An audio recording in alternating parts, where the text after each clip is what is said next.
ठीक है। हाँ। कुछ इंस्ट्रक्शन मैं आपको स्टार्टिंग में दे रहा हूँ, ध्यान रखना है। नेक्स्ट टाइम जब भी आप किसी क्लास में, चाहे फिजिक्स का हो, केमिस्ट्री का हो, मैथ्स का रहे या बायोलॉजी का रहे, जब भी आप लॉगिन करोगे तो आपने जो रोल नंबर लिखा है उस रोल नंबर का जो ब्रैकेट आपने लिखा है कुछ लोगों ने, उस ब्रैकेट को निकाल देना है। ठीक है। रोल नंबर के बाद स्पेस होनी चाहिए, स्पेस के बाद सरनेम, सरनेम के बाद योर नेम, आपके नेम के बाद फादर का नेम। अभी के लिए रहने दो, अभी कोई चेंज नहीं करना है। मैं बोल रहा हूँ नेक्स्ट लेक्चर से जब भी आप ज्वाइन करोगे तो इस बात का ध्यान रखना है, रोल नंबर के आगे या पीछे कोई भी स्पेशल कैरेक्टर यूज नहीं करना है, कोई ब्रैकेट यूज नहीं करना है, छोटा ब्रैकेट बड़ा ब्रैकेट कुछ यूज नहीं करना है। Just right your roll number, आपके जो भी नंबर है उस नंबर को लिखो, दैट्स ओके। ठीक है, फर्स्ट थिंग।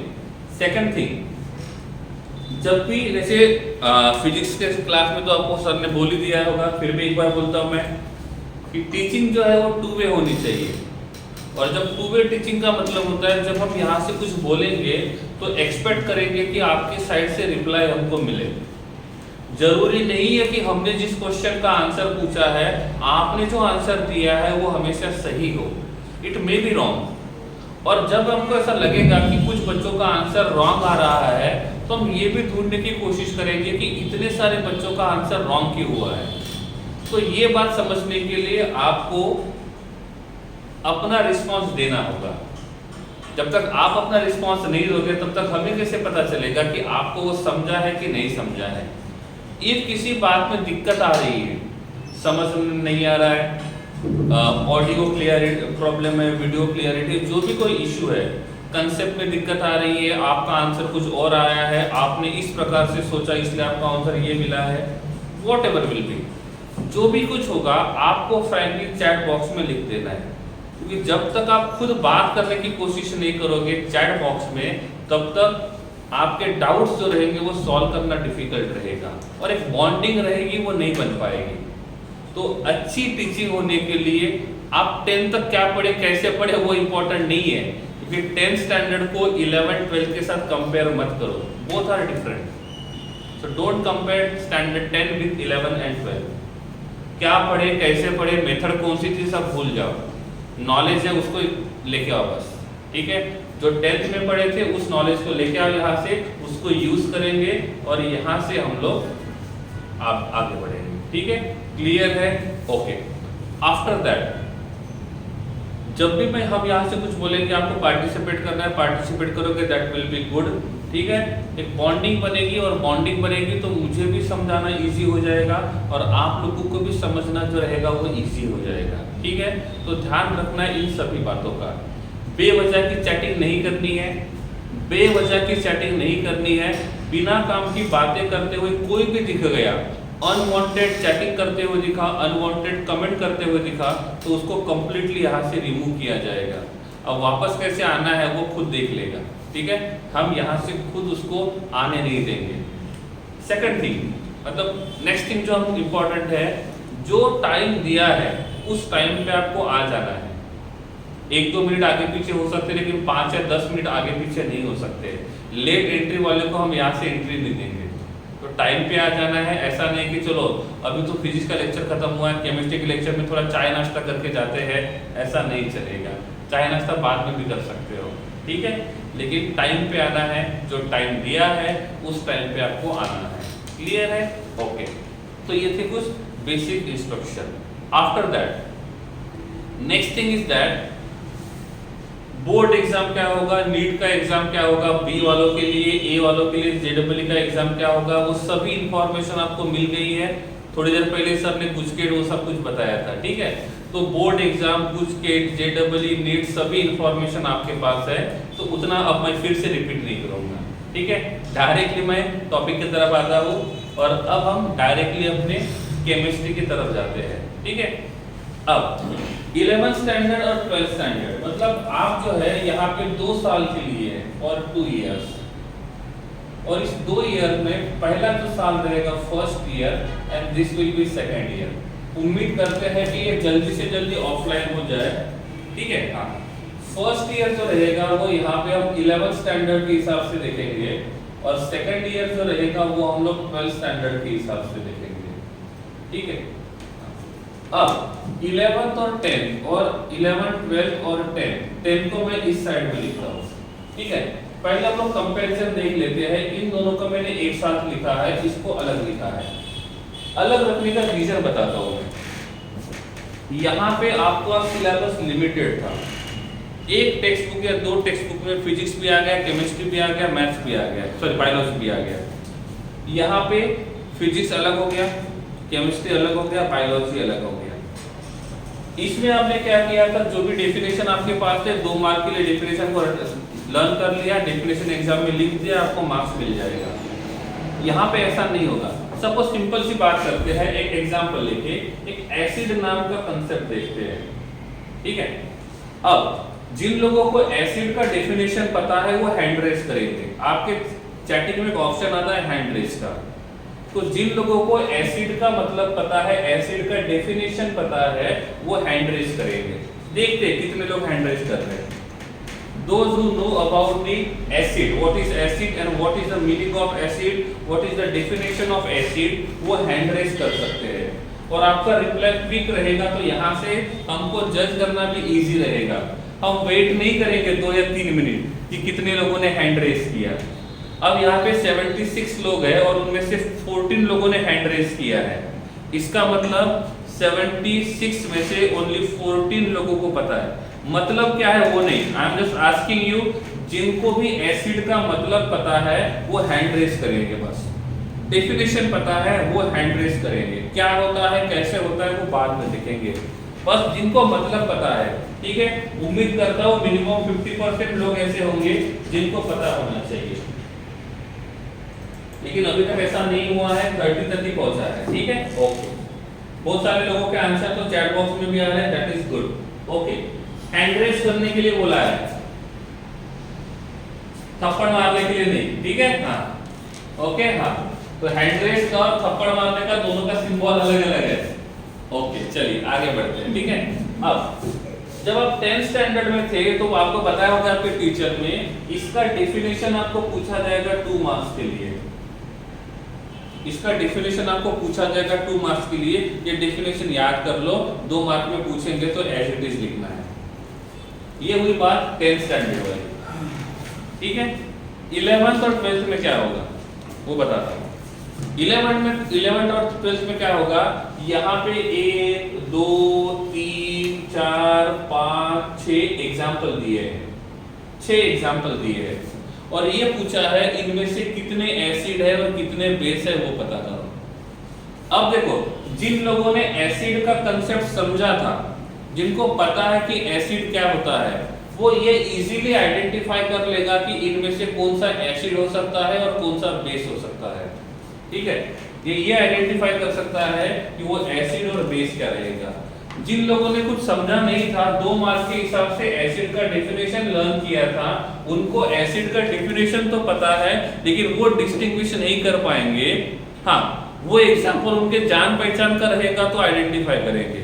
कुछ नया एग्जांपल मिलेगा तो इस कंसेप्ट को वहां पे वो यूटिलाइज नहीं कर पाएंगे, और जब वो यूटिलाइज नहीं कर पाएंगे तो आप ये डिसाइड नहीं कर सकोगे कि इनमें से कितने एसिड है और कितने बेस है, ठीक है। इनमें से कितने एसिड है और कितने बेस है, ठीक है। यही मैं आपको बोल रहा हूं कि ये जो कंसेप्ट वाली बात आती है वो 11th 12th में आती है, क्योंकि कंसेप्ट इतने सारे हैं कि आप याद नहीं रख सकते, उसको समझना होता है। एक बार आप समझ गए एसिड का मतलब क्या होता है, जो प्रोटॉन को देता है वो एसिड और जो OH- आयन को देता है वो बेस। आप कंसेप्ट को समझो, टेक्स्ट बुक में क्या दिया है वो बात की बात है, आपको कंसेप्ट समझ में आ गया है तो आप 11th 12th में आपको कोई दिक्कत नहीं होगी। आप पहले से कंसेप्चुअल पढ़ते आ रहे हो, बहुत अच्छी बात है। जो 10th स्टैंडर्ड में कंसेप्ट के हिसाब से नहीं गए, ये 2 मार्क के हिसाब से गए हैं, उनके लिए एक चांस और है, उनके लिए एक चांस और है कि 11th जब हम शुरू करेंगे तो पूरे 11th और 12th में आपको कंसेप्ट के हिसाब से स्टडी करना है, ठीक है। एक बात और, ऐसा होता है कि जब हम स्कूल में पढ़ाते हैं तो हमने यहाँ पे कुछ पढ़ाया, पढ़ाने के बाद हमने कुछ लिख के दिया, हमने नोट्स भी लिख के दे दिए, ठीक है। अब ये सब काम तो हमने यहाँ पे कर लिया है, ठीक है। अब ये सब काम करने के बाद क्या होगा,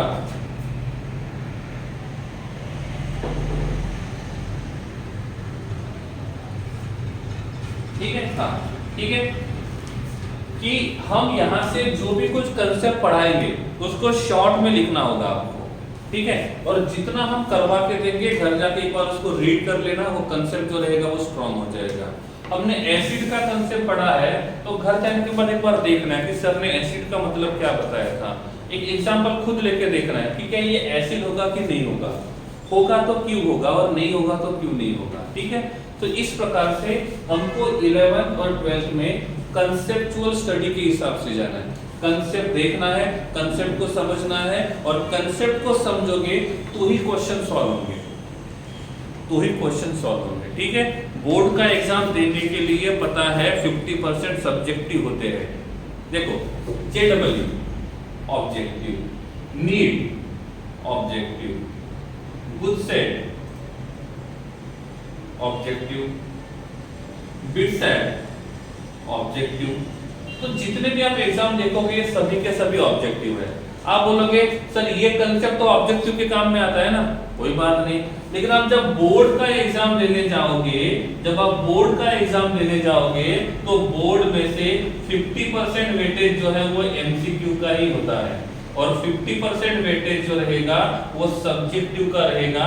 और जब 50% एमसीक्यू है तो यहाँ पे भी ऐसे ही होगा, यहाँ पे भी 4 ऑप्शन दिए जाएंगे, यहाँ पे भी इस प्रकार के क्वेश्चंस पूछे जाएंगे। समझ में आ रहा है? इसका मतलब ऐसा नहीं कि सर हमको ये सब कुछ तो नहीं करना है तो हम क्यों कंसेप्चुअल पढ़े, हम इसके हिसाब से देखेंगे, कोई बात नहीं, लेकिन वो सिर्फ बोर्ड के लिए काम आएगा और अभी 50% के लिए। इसीलिए concept is most important. Concept समझ में आता है तो it will be good for you. तो हम जाएंगे कंसेप्ट के हिसाब से, किसके हिसाब से जाएंगे, कंसेप्ट के हिसाब से। क्लियर है? तो ये 11 और ये 12, ठीक है। तो 11th और 12th का जो केमिस्ट्री है, 11th और 12th का जो केमिस्ट्री है तो 2 साल में हमको पूरा करना है, तो इसके हिसाब से हम यहाँ पे देखेंगे। कंसेप्ट के हिसाब से जाना है, 2 वे टीचिंग होनी चाहिए, आप लोगों को थोड़ा सा रिप्लाई देते रहना है, ठीक है। जैसे मैंने एसिड के बारे में पूछा तो बहुत सारे स्टूडेंट्स ने क्या किया, चैट में आंसर भी लिख दिया, वेरी गुड, अच्छी बात है, इसका मतलब आपको पता है। किसी ने लिखा है कि एसिड बेस के साथ रिएक्शन करेगा, एसिड मेटल के साथ रिएक्शन कर सकता है, एसिड है कि नहीं है वो पीएच से हम लोग कंफर्म कर सकते हैं। साथ में ये भी देखा कि एसिड विच डोनेट्स प्रोटॉन, जो इलेक्ट्रॉन को एक्सेप्ट करेगा उसको भी एसिड्स बोलेंगे। आपने एसिड और बेस के बहुत सारे थ्योरीज भी पढ़े होंगे, ठीक है। तो ये पूरे के पूरे जो कंसेप्ट्स है वो 10 के हैं। अब देखा जाएगा तो 11th-12th में नया कुछ नहीं है, वो 11th-12th में नया कुछ नहीं है, ये वही है जो 10th में था, उसका एक स्टेप आगे जाना है।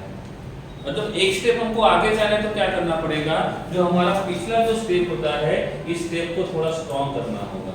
तो हम 10th का नॉलेज स्ट्रॉन्ग है, 10th के कंसेप्ट क्लियर है, तो 11th और 12th में कोई दिक्कत नहीं जाएगी, 11th और 12th में कोई दिक्कत नहीं जाएगी, ठीक है। तो 10th मतलब घबराने की जरूरत नहीं कि 11th-12th में हमको नया क्या करना है, नया कुछ नहीं करना है, जो 10th में पढ़ा था उसके एक स्टेप आगे जाना है। यहाँ पे आपने एसिड बेस पढ़ा होगा तो इक्विलिब्रियम में पढ़ेंगे एसिड बेस का आगे का पोर्शन। यहाँ पे हमने हाइड्रोकार्बन पढ़ा होगा, आपने हाइड्रोकार्बन पढ़ा होगा तो हाइड्रोकार्बन के आगे का पढ़ेंगे, हाइड्रोकार्बन के डेरिवेटिव्स पढ़ेंगे, नया कुछ नहीं है। आपने 10th में पढ़ा होगा स्ट्रक्चर ऑफ एटम, यहाँ पे भी हम स्ट्रक्चर ऑफ एटम्स पढ़ेंगे। एटम के अंदर कौन होता है, इलेक्ट्रॉन होता है, न्यूट्रॉन होता है, प्रोटॉन होता है, वो पढ़ेंगे, ठीक है। तो ये सब कुछ वही है। 10th में आपने पीरियोडिक टेबल पढ़ा होगा, इसमें भी हमको पढ़ना है। यहाँ पे आपने ये पढ़ा होगा साइज बढ़ेगा कि कम होगा, वो कौन सा कंपाउंड बनेगा, आयोनिक कंपाउंड बनेगा, आयोनिक बॉन्ड रहेगा, कोवैलेंट बॉन्ड रहेगा, यहाँ पे भी हमको वही पढ़ना है, नया कुछ नहीं है। आपने 9th स्टैंडर्ड में फर्नेस के बारे में पढ़ा है फर्नेस के बारे में, फर्नेस के बारे में पढ़ा है, मिनरल्स वाला, मिनरल से ओर बनाएंगे, ओर से मेटल बनाएंगे, ठीक है, वो आपने 9th-10th में पढ़ा है, वो 12th में आता है। मतलब वो टॉपिक भी ऐसा है जो आपने पहले पढ़ा है, नया कुछ नहीं है, एवरीथिंग इज ओल्ड, बस जितना पढ़ा था उससे एक कदम आगे बढ़ाना है, ठीक है। तो complete 11th standard, complete 12th standard मैं आपको पढ़ाऊंगा, ठीक है। अब आते हैं अपने सब्जेक्ट की तरफ, अब आते हैं सब्जेक्ट की तरफ, ठीक है। यहाँ पे आपने बस ओवरव्यू पढ़ा था, यहाँ पे आपको डिटेल में जाना है, यहाँ पे आपको डिटेल में जाना है, ठीक है। तो जो आपने पहले ओवरव्यू पढ़ा था, यहाँ पे डिटेल में जाएंगे। ये रिएक्शन ऐसा ही क्यों होता है, ये रिएक्शन ऐसा ही क्यों होता है। अब मुझे बता, यहाँ पे HCl जो है वो एसिड है कि बेस है? HCl जो है वो एसिड है कि बेस है? आपका तुरंत आंसर आ जाना चाहिए चैट बॉक्स में, चैट बॉक्स की आदत डाल दो, एसिड है, ओके। मैंने पूछा व्हाई एसिड, इसको एसिड क्यों बोला है, इसको एसिड क्यों बोला है, ओके, इसको एसिड क्यों बोला है? Because it contains H+ ion, very good. Because ये जो रहेगा वो H+ आयन देगा और यहाँ पे Cl- देगा, क्या देगा? H+ आयन देगा और Cl- आयन देगा, और जो H+ आयन देगा उसको हम बोलेंगे कि वो एसिड रहेगा, ठीक है, ओके, ठीक है। तो आप मुझे बताइए, यहाँ पे मेरे पास NaOH है, यहाँ पे मेरे पास NaOH है, तो ये क्या है, एसिड है कि बेस है? Base, okay. अब आपने बोला इसने H+ आयन दिया इसलिए एसिड, इसने H+ आयन दिया इसलिए एसिड। अब H+ आयन कौन दे सकता है?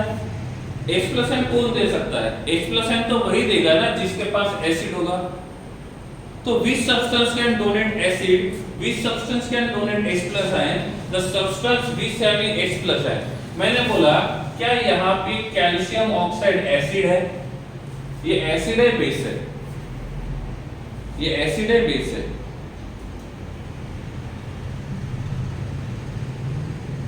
कैसे पता चला बेस है करके?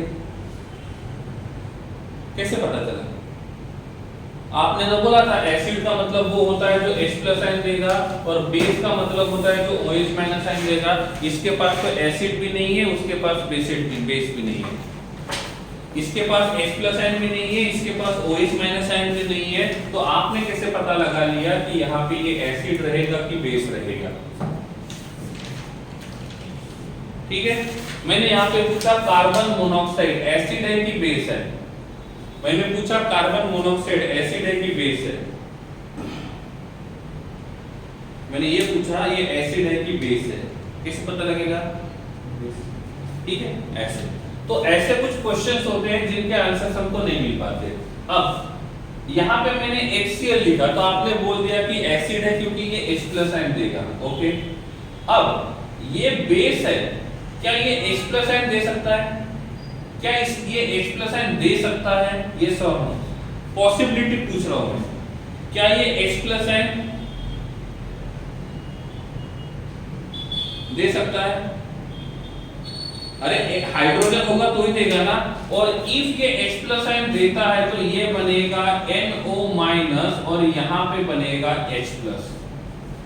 इफ ये H+ आयन देता है तो ऐसा बनेगा, इफ ये OH- आयन देगा तो ऐसे बनेगा। इसका मतलब NaOH H+ आयन भी दे सकता है, NaOH OH- आयन भी दे सकता है। तो इसका मतलब NaOH एसिड का काम करेगा, बेस का काम करेगा। NaOH एसिड का काम करेगा, बेस का काम करेगा। धैर्य, वेरी गुड, ठीक है। हाँ, क्यों? जब ये OH ही क्यों देगा? जब इसके पास H+ आयन था और जो H+ आयन दे रहा था, जब ये H+ आयन दे सकता है तो ये क्यों नहीं दे सकता? ये क्यों नहीं दे सकता?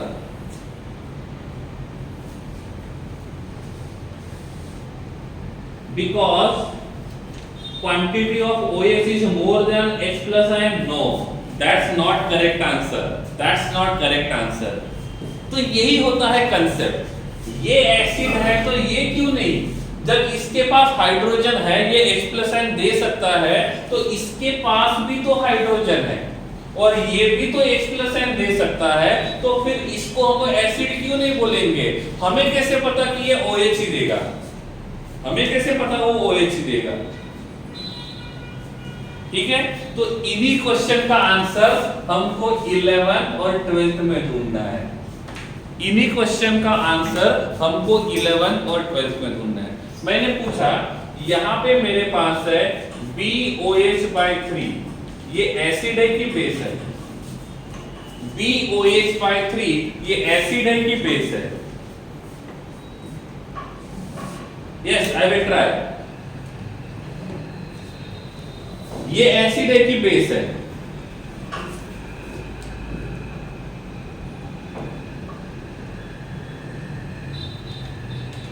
जितने लोगों ने आंसर दिया उनमें से 95% से ज्यादा लोगों का कहना है बेस। और रूल तो यही कहता है, जो ज्यादा लोग बोलेंगे वो सही होना चाहिए, लेकिन जरूरी नहीं है। अब देखो, ये बेस क्यों बोला, उसका रीजन है, क्योंकि डेफिनेशन क्या बोलता है एसिड का, जो सब्सटेंस H+ आयन देता है वो एसिड, और जो सब्सटेंस OH- आयन देता है बेस। तो यहाँ पे हमको देखने में लगता है कि ये OH- आयन दे रहा है, और जब ये इसके पास OH- आयन है तो ये क्या करेगा, OH- आयन को देगा, और OH- आयन को देगा तो यहाँ पे ये जो रहेगा ये बेस का काम करना चाहिए। किसका काम करना चाहिए? बेस का काम करना चाहिए। But in reality it is acid. ये एसिड है, बेस नहीं है। बट रियलिटी में वो एसिड है, बेस नहीं है। रियलिटी में वो एसिड है, बेस नहीं है। अब क्यों? आपने जो डेफिनेशन पढ़ा है 2 मार्क्स के लिए, आपने जो 2 मार्क्स के लिए डेफिनेशन पढ़ा है वो तो यही कहता है ना कि ये बेस है। पूछ लिया क्वेश्चन बोर्ड में, बोर्ड की बात कर रहे हैं हम लोग, ये नहीं देना है कोई बात नहीं, यही पूछ लिया ये 50 MCQ में कि ये किसका काम करेगा, एसिड, बेस, न्यूट्रल, एम्फोटेरिक, सब कुछ है। आप लोगों ने टिक कर दिया बेस बेस बेस, लगा सही होना चाहिए। इसका आंसर आया एसिड। आंसर की गलत है, नहीं, कंसेप्ट गलत है आपका, क्योंकि आपने कंसेप्ट नहीं देखा, 2 मार्क के लिखने के लिए देखा। और इसलिए मैं बोलता हूं कि कंसेप्ट के हिसाब से जाओ, कंसेप्ट जो रहेगा वो आपके काम आएगा। कंसेप्ट जो रहेगा वो आपके काम आएगा। ठीक है, एक बात और, अभी कुछ लोगों के आंसर्स देख रहा हूं मैं यहाँ पे, अभी कुछ लोगों के आंसर्स देख रहा हूं मैं यहाँ पे।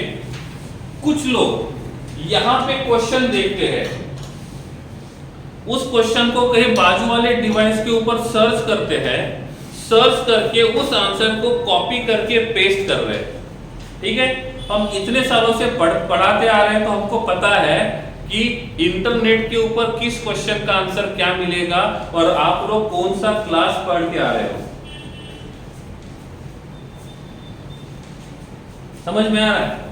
आप 10th स्टैंडर्ड पढ़ के आ रहे हो, हमको पता है। और यहाँ पे कुछ क्वेश्चंस ऐसे हैं जो क्वेश्चंस उसके हिसाब से फिट नहीं बैठते हैं, फिर भी कुछ लोग उस क्वेश्चन का आंसर लिख के भेज रहे हैं। इसका मतलब आप एक गूगल क्रोम की विंडो ओपन है, वहां पे आपने इस क्वेश्चन को डाला, उसका जो आंसर मिला है उसको सिलेक्ट किया, कॉपी करके चैट में पेस्ट कर दिया। ठीक है, ऐसी गलती मत करो।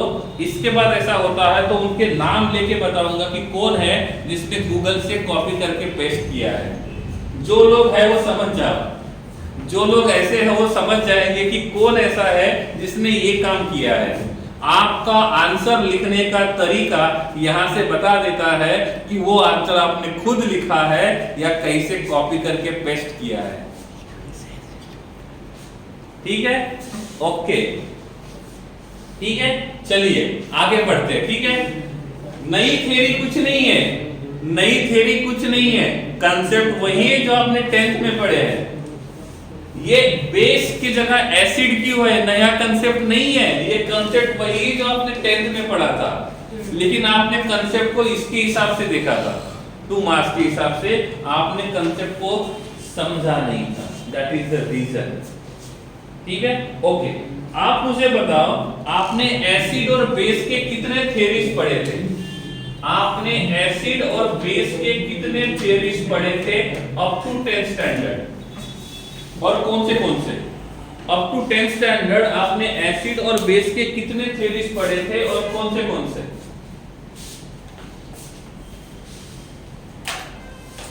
बहुत सारे, लेकिन नाम लिखना है, बहुत सारे नहीं लिखना है।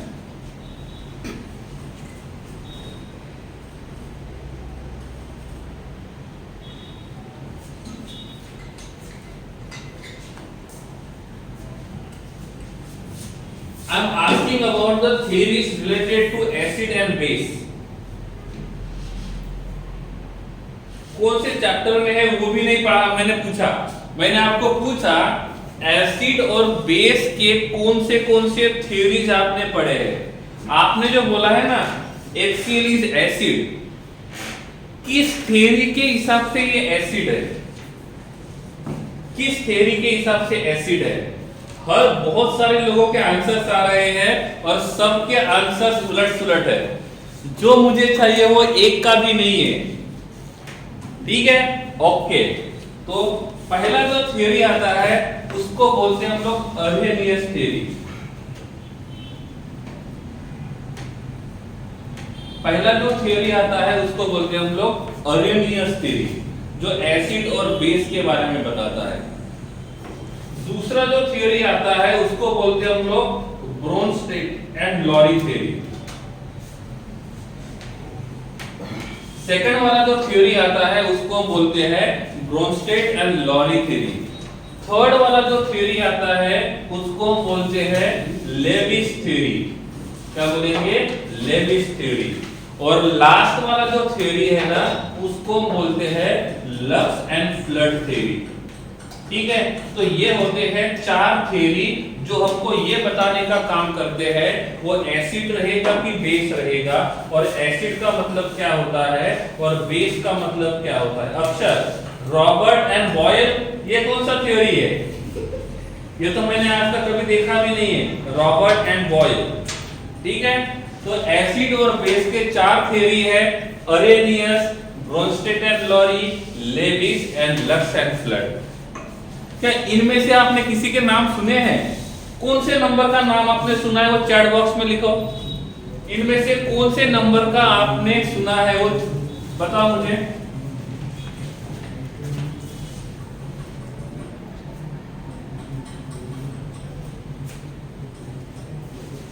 ठीक है, ओके।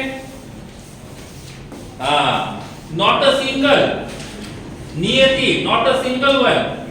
बेटा जब हम 9th और 10th पढ़ते हैं ना बेटा, एसिड और बेस के बारे में पढ़ते हैं तो ये सब कुछ पता होना चाहिए। जब 9th और 10th में हमने एसिड और बेस पढ़ा, you should know this one. इसके सिवा एसिड और बेस समझना इम्पॉसिबल है। आपने बोला ना किसी ने कि यहाँ पे ये बेस की जगह एसिड क्यों है, कोई नई थ्योरी है। नई थ्योरी कुछ नहीं है, जो ये थ्योरी है इन्हीं थ्योरी को यूज करके पता चलेगा वो एसिड रहेगा कि बेस रहेगा।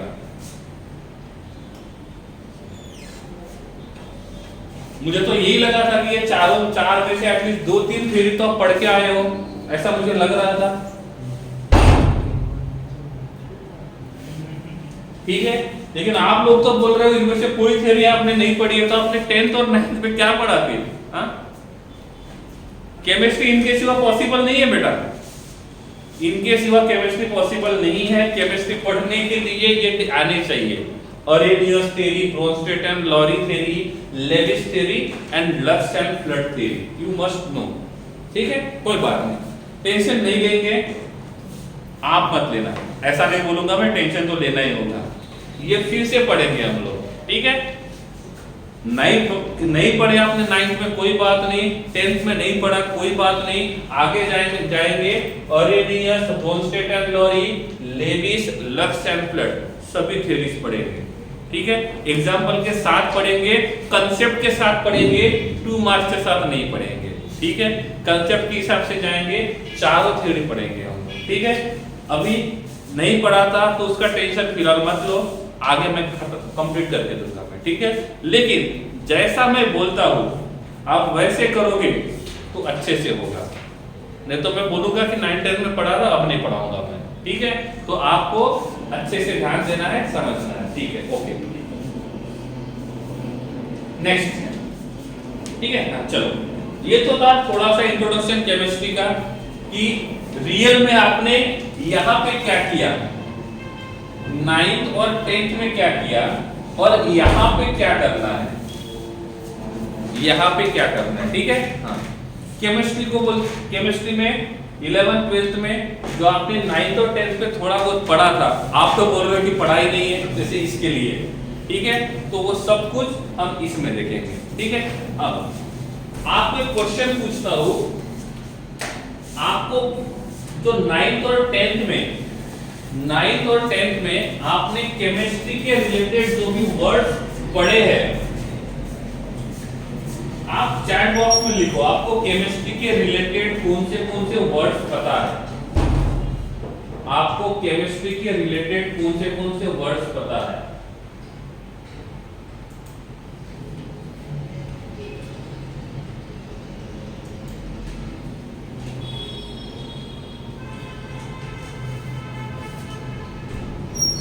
ठीक है भाई, अच्छे से लिख देना, कोई बात नहीं।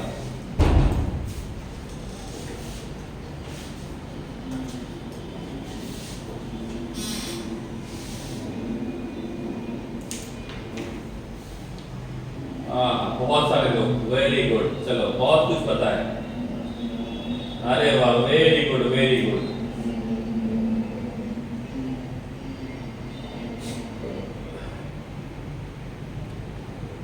गुड गुड, चलो बहुत सारे लोग पार्टिसिपेट कर रहे हैं, अच्छा लग रहा है, अच्छा लग रहा है। ठीक है, ओके। अब जिन लोगों ने पार्टिसिपेट किया, अभी टॉपिक के नाम लिख के भेजे, वो लोग हैंड रेज करेंगे। जिन लोगों ने पार्टिसिपेट किया और एटलीस्ट एक नाम भी भेजा है, ऐसे लोग हैंड रेज करेंगे। देखते हैं कितने लोगों ने पार्टिसिपेट किया, क्योंकि चैट्स बहुत सारे आ गए हैं तो काउंट करना थोड़ा डिफिकल्ट हो रहा था। एक बार चेक करते हैं कितने लोगों ने पार्टिसिपेट किया। Only 23, only 23 out of 72। Chat इतनी ज्यादा है कि हम वो पढ़ नहीं पा रहे प्रॉपर्ली, ज्यादा चैट्स आ रहे हैं, तो आपको बस हैंड रेज करना है। जिन लोगों ने यहाँ पे पार्टिसिपेट किया, आपने एक बार भी चैट लिखा है तो भी आप हैंड रेज कर सकते हो। ओके, ओनली 34, अभी कोई है तो जल्दी कर दो। ओके, मान लेते हैं 37, 38, 40 लोगों ने हैंड रेज किया, 40 लोगों ने। अब जो नेम या जो वर्ड आपने चैट बॉक्स में लिखा है, जो वर्ड या जो नेम आपने चैट बॉक्स में लिखा है, उन सभी वर्ड का मतलब आपको पता है, उन सभी वर्ड्स का मतलब आपको पता है, तो आप हैंड रेज करोगे। आपने जो वर्ड्स यहाँ पे लिखे हैं चैट बॉक्स में, ये उसका मतलब आपको पता है तो आप हैंड रेज करोगे, नहीं है तो हैंड्स डाउन कर सकते हो।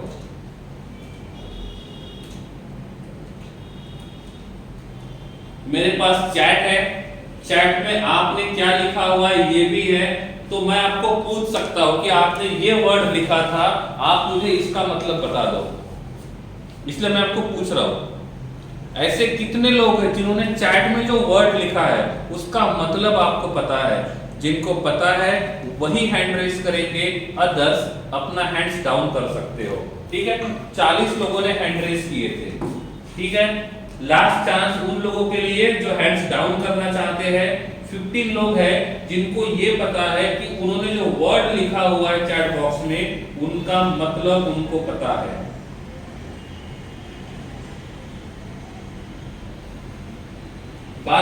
ओके, तो 40 में से 12 लोग ऐसे हैं जिन्होंने चैट में जो वर्ड लिखा हुआ है वो कंसेप्ट उनको पता है। बाकी लोग ऐसे हैं उनको वो वर्ड तो पता है लेकिन उस वर्ड का मतलब नहीं पता।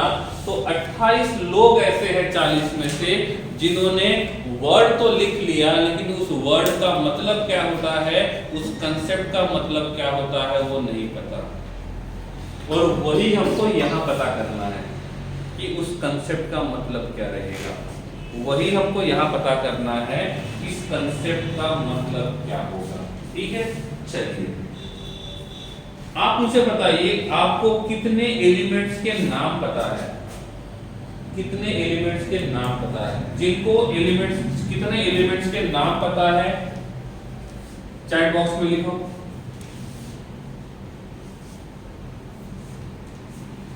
कितने एलिमेंट्स के नाम पता है? 18, 30, 20, ओके, और 18, 30, 20 और okay 30 elements.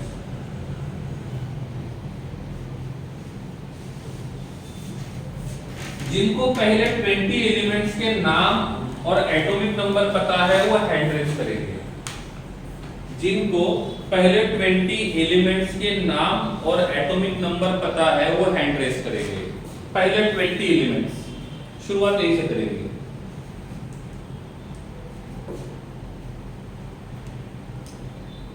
Twenty elements, okay 40, very good, अच्छी बात है। ठीक है, चलिए अब क्या मुझे कोई बता सकता है what is the meaning of atomic number? क्या कोई मुझे बता सकता है what is the meaning of atomic number? Anyone? You can write in your chat box what is the meaning of atomic number.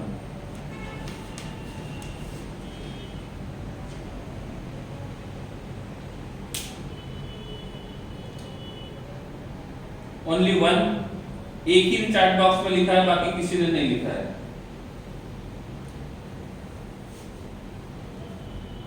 Number of proton plus electron, number of proton present in an atom, okay it is a atomic number. वाह, good.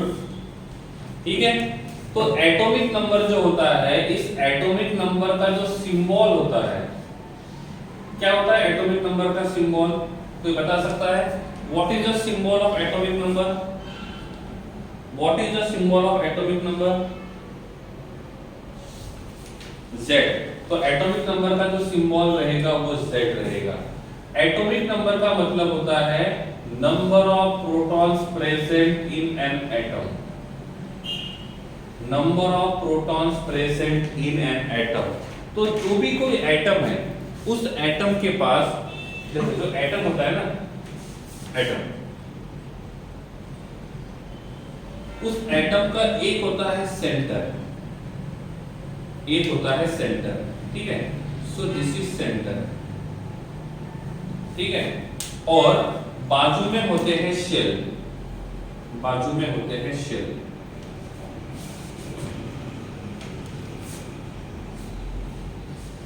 ठीक है, so this is the nucleus of atom, this is the shells of atom, first shell, second shell and third shell। ठीक है, तो यहाँ पे ये जो ब्लू कलर से मैंने शो किया है, इसको बोलते हैं न्यूक्लियस। क्या बोलेंगे? न्यूक्लियस। और यहाँ पे जो ब्लैक कलर से मैंने शो की है, 1, 2 और 3, इनको बोलते हैं शेल। क्या बोलेंगे? शेल, या तो इसका दूसरा नाम रहेगा ऑर्बिट, शेल या तो ऑर्बिट। ठीक है, इफ हम देखेंगे तो ये रहेगा हमारा first shell, this is our first shell, this is our second shell and this is our third shell. कितने शेल है? यहाँ पे मैंने 3 शेल को ड्रॉ किया है। इसको बोलते हैं के शेल, इसको एल और इसको बोलेंगे एम। ठीक है, अब ये वाला जो पार्ट होता है न्यूक्लियस वाला, इसको बोलते हैं न्यूक्लियर पार्ट। क्या बोलते हैं? Nuclear part. तो ये वाला जो पार्ट है, इस पार्ट को बोलेंगे न्यूक्लियर पार्ट। यहाँ पे जो है, यहाँ पे जो है, ये ब्लैक कलर से जो शेल शो किए हैं, इसको बोलते हैं एक्स्ट्रा न्यूक्लियर पार्ट। क्या बोलेंगे? Extra nuclear part. Nuclear part का मतलब जो न्यूक्लियस का पार्ट होता है, और एक्स्ट्रा न्यूक्लियर का मतलब होता है वो पार्ट जो न्यूक्लियस के अलावा है। एटम के अंदर तीन टाइप के पार्टिकल्स होते हैं। एक होता है पॉजिटिवली चार्ज प्रोटॉन, एक होता है नेगेटिवली चार्ज इलेक्ट्रॉन, और तीसरा होता है न्यूट्रॉन। तो एटम के अंदर थ्री टाइप के पार्टिकल्स है, प्रोटॉन, इलेक्ट्रॉन और न्यूट्रॉन। कौन कौन होते हैं? प्रोटॉन, इलेक्ट्रॉन और न्यूट्रॉन। ठीक है, तो यहाँ पे ये प्रोटॉन जो होता है वो न्यूक्लियस में होता है, न्यूट्रॉन जो होता है ये भी न्यूक्लियस में होगा, और इलेक्ट्रॉन जो रहेंगे वो शेल में रहेंगे। So this is about the proton, electron and neutron. Clear है? समझ में आ गया है? तो आप मुझे बताओ न्यूक्लियस में कौन कौन प्रेजेंट है? न्यूक्लियस में कौन कौन प्रेजेंट है? कौन कौन प्रेजेंट है न्यूक्लियस में? कौन कौन प्रेजेंट है? तो न्यूक्लियस में प्रेजेंट है प्रोटॉन और न्यूट्रॉन, और जो न्यूक्लियस में प्रेजेंट होते हैं उनको बोलते हैं न्यूक्लियॉन। क्या बोलेंगे? न्यूक्लियॉन। तो न्यूक्लियॉन्स का मतलब होता है which are present in nucleus, which are present in nucleus। ठीक है, तो ये होते हैं प्रोटॉन, इलेक्ट्रॉन और न्यूट्रॉन। ये एक्स्ट्रा न्यूक्लियर पार्ट है, ये न्यूक्लियर पार्ट है। इनमें से नंबर ऑफ प्रोटॉन्स जो प्रेजेंट होते हैं उसको बोलते हैं एटॉमिक नंबर। क्या बोलेंगे?